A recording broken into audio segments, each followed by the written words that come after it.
Let's get educated. That's why we're here, to bring you the stories impacting K-12 classrooms and college campuses. It's time for a little education. Hello everyone, I am Katie Petrick, joined by David Fiorazzo, and Hello. today, What is today? it's a very special day. We are celebrating a whole century worth of shows. One whole century, that's right. This is 100. our 100th episode of Educated, and we even got a cake for the staff. That's right. Let them eat cake. Before we get started, though, just a quick note to all of you out there that thank you for watching The Daily Show and for sharing the breakout clips that have garnered more than 12 million views over the last 6 months. Our Freedom Project Facebook page is nearing 250,000 followers, and while many of our stories are hard to hear, we know in the end, God wins. So here's to the next 100 episodes of Educated. A whole nother century we're going to be around for. It's so much. No, episodes, not years. Oh, Yeah. There's a difference. my bad. There is All right, well, unfortunately, this is what we tend to talk about things on this show, including disturbing new videos, such as the one we're about to talk about. This one shows white elementary, the youngins, the elementary students in Ohio, being forced to kneel in front of black students on the school playground and pledge their loyalty to Black Lives Matter. What are we joining here in Ohio on the playground? I played football with the guys at recess time. I would, go down to slide, swing on the swings, but no. Now you have to pledge loyalty to Black Lives Matter. Yeah, it's one of those disturbing videos that you see when you're scrolling across social media. You see this story, you go, it's just uncomfortable. It's uncomfortable to watch, and it's uncomfortable to think about, but here's part of the effect of cultural Marxism in America and the Black Lives Matter Global Foundation Network.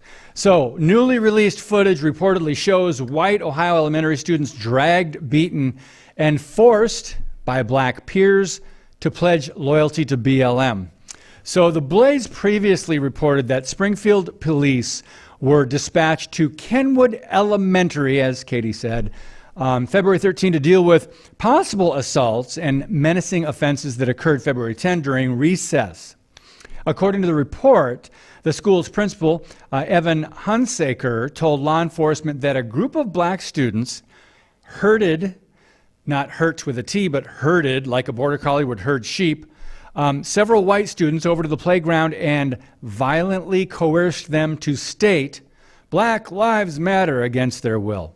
The police report indicated the alleged assaults were of an anti-white nature. It's interesting they don't say they're racist. No, we're just going to say... And it's not a hate episode just, here. Yeah. Hate crime. Anti-white claimed the suspects also were recording the white students whom were forced to make the statement. So, yeah, we have a video. Let's go to that. And again, friends, this is uncomfortable, but it happened. And not only that, it's at an elementary school. So check this out. According to a Springfield police report, during recess on February 10th, a group of black students forced a group of white students to say Black Lives Matter. The report says the white students who avoided the situation were chased, dragged, or carried back to the spot on the playground. One student reportedly was punched in the head. Springfield police were called the following Monday and say they are pursuing charges against the students involved. In my mind, what this incident should provide is a teachable opportunity for discussions among the Kenwood and Springfield communities about respect for your classmates, students, and all community members each and every day. NAACP Springfield Unit President Denise Williams says she wants more information about what led up to the incident on the playground. I need to know what really is the problem, and I want to make sure that the children involved rights are protected.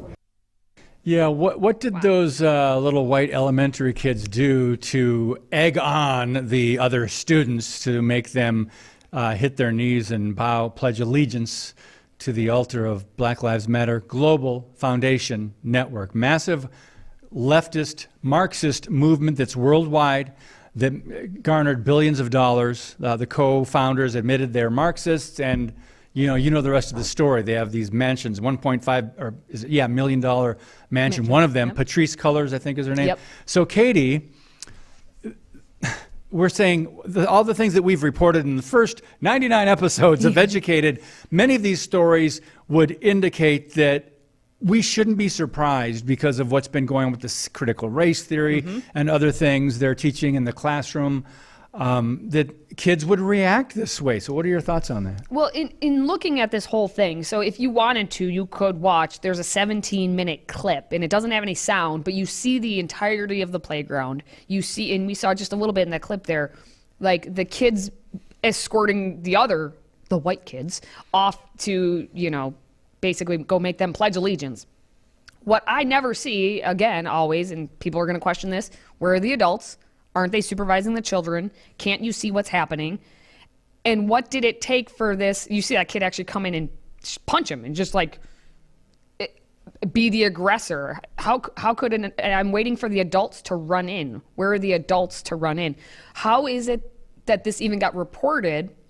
If they did finally, the good thing is they are taking action in some manner. But how did that even come to be, and how did it take so long for this to happen? So the questions, as the parent, like a parent, is like, where were the adults, and why is this? And the simple fact that this is at the elementary level, how did those kids, the black students, come to think that this was okay? So how did they think that it was okay to do this to white students, or any students, obviously? It's just a case of, black kids versus being the aggressors, specifically when race is involved. But I'm just saying, if it was white kids doing this to black kids, it would be the same question. Where did the white kids think, where did they learn to think that it was okay to do that to another student, to do it to any human? Yeah. These are the questions that we all have that we don't have the information for right now. The kids that were forced to kneel there on the sidewalk, they looked a lot younger than the ones that were. They did say, it's like, you could clearly see in the video, it's a bigger kid. So again, what's the age? A couple of them were bigger. Is there an age difference as well? I mean, I know puberty is this all elementary? Haven't really hit these kids, but the thing is, I mean, it does say in the police report it was a racially motivated attack, and that's why we're specifying that, with the black aggressors versus the white students who are being victimized here. But it doesn't matter. It's students attacking any students from saying you must pledge allegiance to something. Anything. Yeah. Like, why is this being okay? And what they're saying, and this is because it's the whole elementary component, well, this is a teachable moment. Is it really going to be a teachable moment, though? Like, how are the adults in the room actually handling this as a teachable moment? Not just well, you shouldn't do that, kids. Okay, carry on. Are they actually going to engage with these students to help them understand that it doesn't matter what color your skin is. You do not do that. Well, end of story to any student. Well, I agree. And again, what has been allowed to happen in America, starting with 2020 and the Black Lives Matter Global Network Foundation, the riots and the over $1 billion worth of damage, and the people that were murdered on city streets and the businesses that were burned down, officers assaulted, over 2,000, and 16,000 arrests. I mean, that's all some of what has bled down now into the school system. But anyway, here's one thing. The district did release a statement, Katie. Oh, yes, excellent. Yes, that they are, quote, committed to providing our students with a safe learning environment where they look forward to attending every single day. Yes, well, clearly, for both sides, the students who are the aggressors and the students who were the victims aren't enjoying being there every single day, because if you were enjoying being there, you wouldn't act out like this. And obviously, if you're not being beaten, you would maybe then want to be in school. But if you're being victimized as such, why would any student want to go? There was a report from one of the, I think it was the mother of one of the victims, who was a 12-year-old, said, yeah, my kid is scared to go to school now. Yep. Well, makes sense. We started that off with a bang. Still to come, a New York teacher is being sued after allegedly manipulating a 5th grade girl into changing her gender without ever telling the girl's parents. True story. We're talking about that next.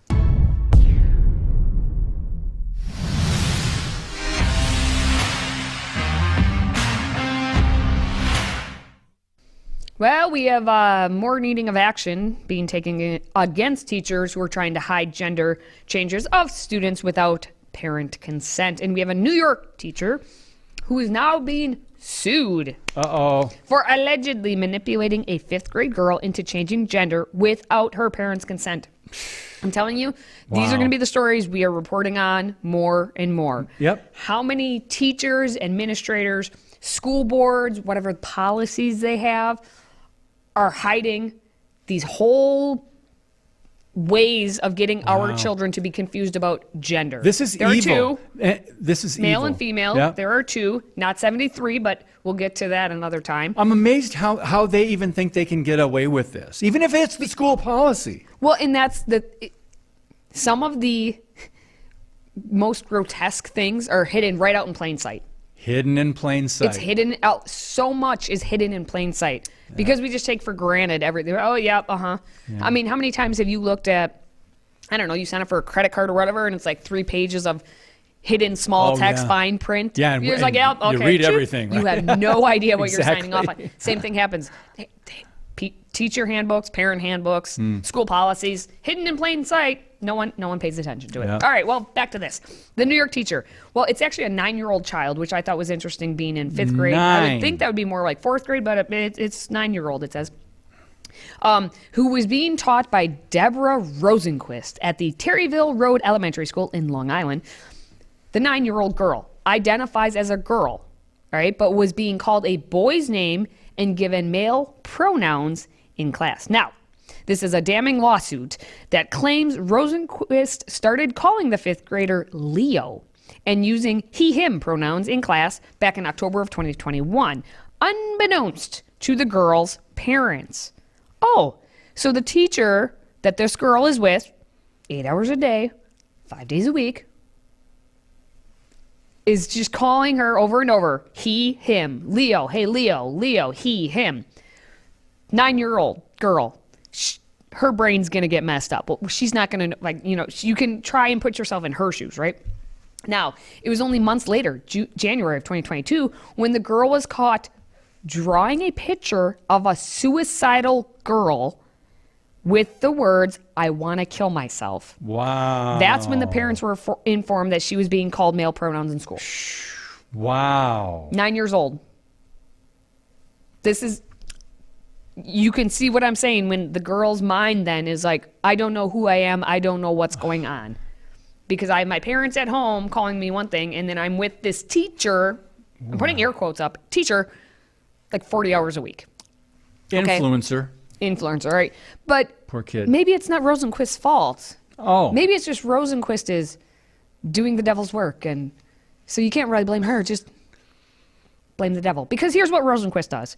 She also allegedly read from LGBT books that were not on the school district's curriculum and told her students to, try being gay, even if they were not. Hey, 5th graders, try being gay. Yep, But this case of this teacher activist is, I'm sure, an isolated case. I'm sure this is just one case in the whole country where a teacher like this is an activist, not just influencing or suggesting a certain thing to a 9-year-old, but an activist, right? Sorry, Katie, I had to butt in there. So here's Rosenquist furthering her little agenda here. Jeez. She would read aloud and provide her students graphic books about gender and sexuality. Of course, again, not in the curriculum. Now, she created her own LGBT book called I Am Neither, which she had in her classroom. So look at her just peddling her own materials. She would also read students When Aiden Becomes a Brother, which is a book about transitioning, surgery, and hormones, which again was not in the curriculum. And in When Aiden Becomes a Brother, the mother admits misgendering her son and apologized for the pronoun mistake. It, by the way, has most recently been banned from curriculums in Florida school districts. So there are always some people out there who are saying, nope, we shouldn't have this in our schools, but not in Rosenquist's room. Oh, no. Hey. She's got stuff to do. Katie, what's that sticker on the book cover? Stonewall Book Award? What is that, pray tell? Horrible is what it is. Are we going back to the 1960s or we're 70s? we're giving awards out now for, Fight the power. The Stonewall riots, Let's just, hey, the gay rebellion, It's all of it. homosexual rebellion. just do it. Just Yeah. fight the power. That's all it is. Yeah, so that book got an award for it. Of course. So, hey, that means everyone should read it. Now, here's what also happened. The child, obviously, we haven't named a name because we're going to protect her rights. They met with a district psychologist. And the girl, the 9-year-old, told the psychologist that she was confused about her gender identity. David, I can't imagine why. How did this happen, that she became confused about her gender identity? When she's with this teacher, Rosenquist, all week long, and only at nighttime and then on the weekends is she with those things called her parents. Well, it's interesting you mention the book and whatever else she was doing. Oh, it's not in the curriculum. And again, this is an isolated case, I'm sure, where a teacher, just is not sticking with the curriculum. But even the curriculum in many of these school districts, in many of the schools, is awful when it comes to this kind of stuff, this indoctrination. Yeah, and so just to wrap this baby up, after there was a meeting with superintendent and there was an investigation, as they're saying, here's what happened. The girl was removed from Rosenquist's class, but don't worry, the rest of the children were left behind. And when the 9-year-old actually moved in the new classroom, then of course her peers bullied her. So great, now we have all this bullying, and that's going to cause even more mental stress on her. But at least we have a lawsuit in place. I hope the parents actually pull the kid. Obviously, she needs to be pulled from that school. I can't wait to hear the lawsuit, the outcome of this. I really am looking forward to seeing what's going to happen. Absolutely. Now, when we come back, we have a Colorado elementary school's private emails revealing that school officials are devising a secret plan to hide the students' gender transitions from their parents. So keep a close eye on your schools, parents. We're going to talk about it next. Today's show is sponsored by our friends at MyPillow. Save up to 66% on pristine quality bedding, towels, slippers, signature pillows, and much more when you use the code EDUCATED. That's EDUCATED. Educated. Support this show and a great American company.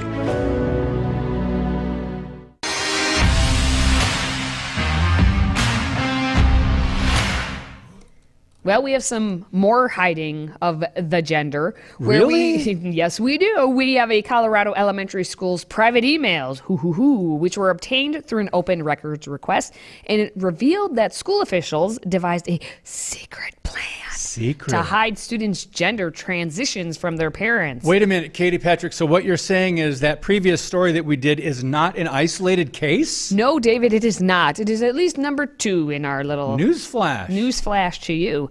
There will be plenty more, unfortunately. Now, according to screenshots of the email exchange that was shared by Nicole Solis, who I am giving some kudos out to. I'm seeing her name a lot more. She's a senior fellow with Independent Women's Forum. She's like putting on blast on Twitter and filing open records requests left and right and getting this information out to you, the parents. So kudos to Nicole Solis. Well, she had the screenshots of these emails. We have an elementary school assistant principal in the Poudre School District in Fort Collins, Colorado, who requested guidance from the district on, how to address students whose parents explicitly instructed school officials not to use their child's preferred pronouns and chosen name. So if the kid all of a sudden came home to mom and dad and said, "Oh, I'm a girl, but I want to be a he, him," the parents were like, "No, at school, always, it's female. Use she, her," So the parents are explicitly stating, do not use what my 8-year-old, 10-year-old, 12-year-old is saying. I'm the adult. Listen to what the adult is, okay? That's where we're going. So Laurel Elementary School Assistant Principal Amanda Pawlowski contacted the PSD's Chief Equity and Academic Officer. Of course. What a title. That's that person's job. Equity comes before academics. This is true. Marlena Gross-Taylor on March 31st of last year of 2022. Asking how school staff could support gender questioning students while still being, covered legally. So I guess it's good that the assistant principal was reaching out to know what to do, but what are her intentions behind that? It's like, hey, what can I get away with? That's what it's sounding more like. Because she wrote, I'm wondering about what to do when an elementary school student has expressed their pronouns and chosen name, but their parents directly tell school staff not to call the student by those pronouns. You're wondering what to do? Yeah, as the adult in the room, you're wondering what to do. Here's where it gets her, true intentions. She said, I feel very strongly about supporting the student, but have heard that we legally have to follow the parent's direction due to the age of the child. Again, elementary. 5, 6, 7, 8, 9, 10, 11, 12. These are elementary age children. Wow. Okay. Then equity officer here, Gross Taylor, forwarded her email to the district's LGBTQIA plus coordinator, another position that they're paying for. Wow. Shayna Sitechik, and another school official named Darcy Vodopka. Wonder what her title is. Yeah, right. In the email to Gross Taylor, Sitechik explains that she and Darcy, they met to discuss the assistant principal's inquiry. We're getting all the adults involved in this, inquiring, what should we do? What should we do? And according to Sitechik, she says that Darcy and I met to discuss this and both agree that the school should use the student's affirming name and pronouns at the school and use their legal name and corresponding pronouns when talking with the family until they are supportive. That's not deceptive of the or anything. student's new name and pronouns.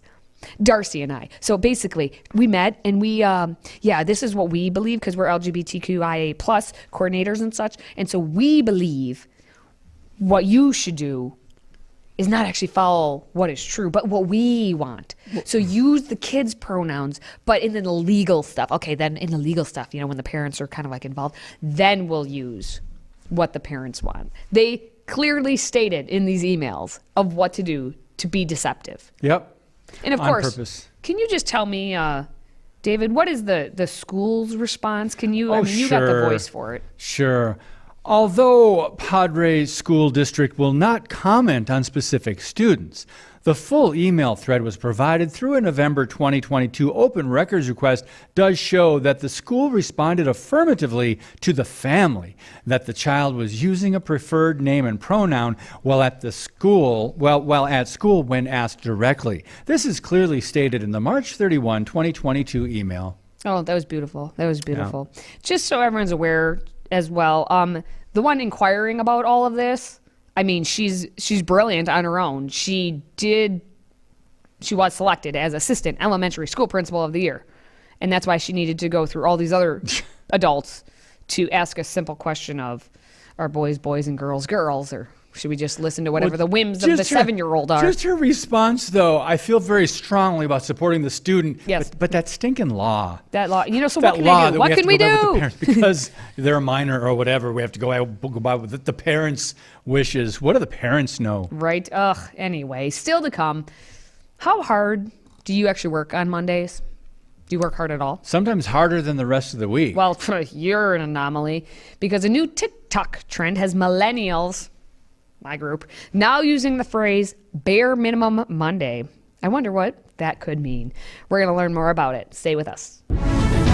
If you have a smartphone, tablet, Roku, or Apple TV, consider downloading the Freedom Project Media app.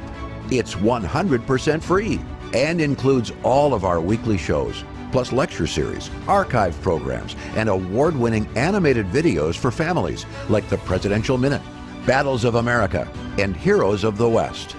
Don't rely on the social media giants to keep you informed. Simply download the Freedom Project Media app from your app store and allow notifications.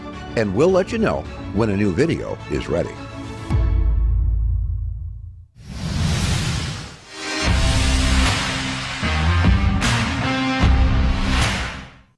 Well, a new TikTok trend is encouraging taking it easy on the first day of the week. It's called Bare Minimum Mondays. You thought it was something else, huh? Bare minimum? Anyway, TikTok users are fascinated by the idea of Bare Minimum Mondays, a trend which encourages employees to slack off, exert just a very little bit of effort, don't overextend yourself the first day of the work week. And we're going to kick this off with a video. A Monday morning in your late 20s. You're on week 2 of actually waking up with your alarm instead of hitting snooze with help from the face roller you just pulled from the freezer. You turn on bird sounds because TikTok said it's good for your nervous system. You play your favorite word game to remind yourself that you're allowed to prioritize fun for the sake of fun, and you win despite not having coffee yet. You journal in Notion and fight the urge to check your email. You do all 5 steps of your skincare routine and make your coffee. Your new straws make you happy. You used to hate Mondays, but now you love them. You started doing this thing called Bare Minimum Monday to change your relationship to the beginning of the week, and it's working. You put on your favorite jacket. It was your grandfather's. Instead of starting work right away, you do a few more things for yourself. It's Bare Minimum Monday, remember? You hang up new art in your office. It's not mass-produced. This makes you happy. You make the breakfast that you're currently hyperfixated on and watch something new from one of the Neistat brothers. You put on your indoor shoes and get ready to spend an hour focused on your creative project of choice. Because work on Bare Minimum Monday doesn't start until noon.